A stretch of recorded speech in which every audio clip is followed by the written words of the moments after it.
Back to your channel Shruti vlogs. అందరూ ఎలా ఉన్నారు? బాగున్నారా? ఓకే, నేను ఈరోజు బిగ్ బాస్ హౌస్లో జరిగింది థమ్స్అప్ తెచ్చిన పెంట అని చెప్పొచ్చు. ఈ థమ్స్అప్లతోటి వాళ్ళకు అవుతున్న గొడవ అయినా, సంజన గారు ఆడిస్తున్న విధానమైన చాలా బాగుంది. ఇంకా చెప్పాలి అంటే సంజన గారు తను క్యాప్టెన్ అయినప్పటి నుంచి ఇంకా కొంచెం గేమ్ అనేది రసవత్తరంగా జరుగుతుంది. సంజన గారి గేమ్ ప్లే వలన మనకు కూడా బిగ్ బాస్ చూడాలనే ఇంట్రెస్ట్ రోజు రోజుకు పెరుగుతుంది. అండ్ థమ్స్అప్స్ కోసం అని వాళ్ళు హరీష్ గారు చాలా అంటే చాలా దారుణంగా ప్లే చేశారు. సంజన గారిని మోసం చేయడం జరిగింది.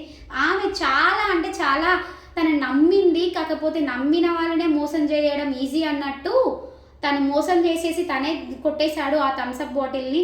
సో అయినా కానీ సంజన గారు ఇంకా స్టిల్ తనని నమ్ముతున్నారు. ఏం జరుగుతుందో ఏం జరగబోతుందో పాపం తనకు తెలియదు కదా, మనకు తెలిసినట్టు తను నమ్మినప్పుడే కదా మోసం చేయొచ్చు అన్నట్టు ఈయన బిహేవ్ చేస్తున్నాడు. అండ్ ఎవరికి మెయిన్గా సంజన గారు క్యాప్టెన్ అవ్వడం అనేది అక్కడ బిగ్ బాస్ హౌస్లో ఎవరు డైజెస్ట్ చేసుకోలేకపోతున్నారు. సంజన గారు క్యాప్టెన్ అవ్వడం మనందరికి ఇష్టంగా ఉన్నా కానీ అక్కడ హౌస్లో ఎవరికి ఇష్టం లేదు. సో ప్రతి ఒక్కరు సంజన గారిని వెనక్కి లాగడానికే ట్రై చేస్తున్నారు. నాకేం సంజన గారు ఏం పెద్ద ఫ్యాన్గా I'm not a PR team from Sanjana గారు. Just I like the game of Sanjana గారు. అండ్ ఎవరు మంచిగా ప్లే చేస్తే వాళ్ళని నేను సపోర్ట్ చేస్తాను.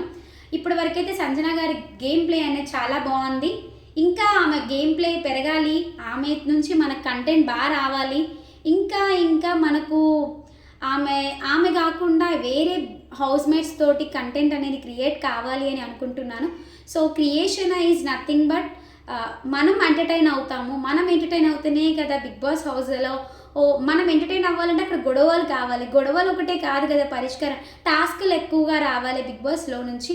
టాస్క్లు అయితే ఇంకా బిగ్ బాస్ హౌస్లో బిగ్ బాస్ ఏం పంపించట్లేదు. వీళ్ళు ఓన్ టాస్క్లు క్రియేట్ చేసుకుంటున్నారు. The tasks also entertaining to us. బాగుందండి, కాకపోతే ఇంకా గేమ్ చేంజ్ అవ్వాలి. కాకపోతే బ్యాక్ బిచ్చింగ్స్ ఎక్కువ అవుతున్నాయి, అవి ఒకటి చూసుకోవాలి. నిన్నటి వరకు అయితే థమ్స్అప్ ఇష్యూ ఎక్కువగా ఉంది. ఈ థమ్స్అప్ ఇష్యూ అనేది సార్ట్ అవుట్ ఎప్పుడవుతుందో చూద్దాం. And thanks for watching, keep smiling, bye bye. Next వీడియోతో మళ్ళీ మీ ముందుకు వస్తాను. Thank you.